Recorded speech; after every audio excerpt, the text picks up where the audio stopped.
Lotus's ground effects, Red Bull's blown diffuser, Williams' active suspension. All of these engineering masterstrokes providing their teams with an individual advantage over their competitors. In 2014 there seems to be one team though with a major edge over the others, Mercedes-Benz of course.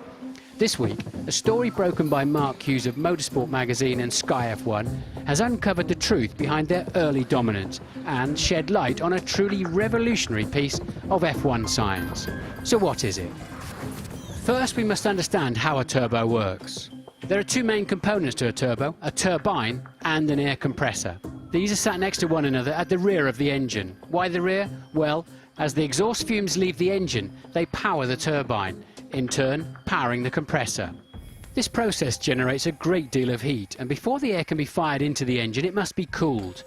This takes place in the car's intercoolers, these are located in the side pods of each car. By the time the air passes through this pipework it's cool enough to enter the engine and help with combustion, and so increase the horsepower generated. The cycle starts again. Now Mercedes' engineering feat has come by separating their turbine and compressor. The turbine is still located near the exhaust, but they've moved the compressor, locating that at the front of the engine, connecting it up by running a shaft through its centre. A simple idea, but a very advanced piece of engineering that's generated many benefits. Firstly, the compressor is now cooler, it not being next to the turbine and being nearer the air inlet above the driver's head.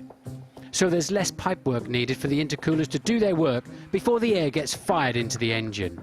This has two benefits of its own. It reduces turbo lag, as the air is not travelling through as much pipework.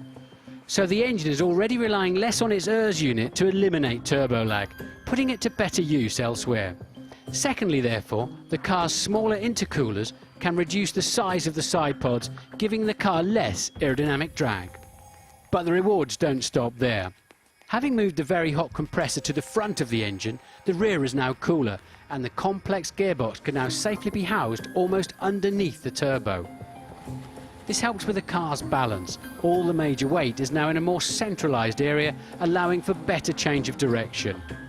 It also means that the whole engine unit is more compact. If you look at the rear of the Mercedes, you'll see there are two blister-like objects.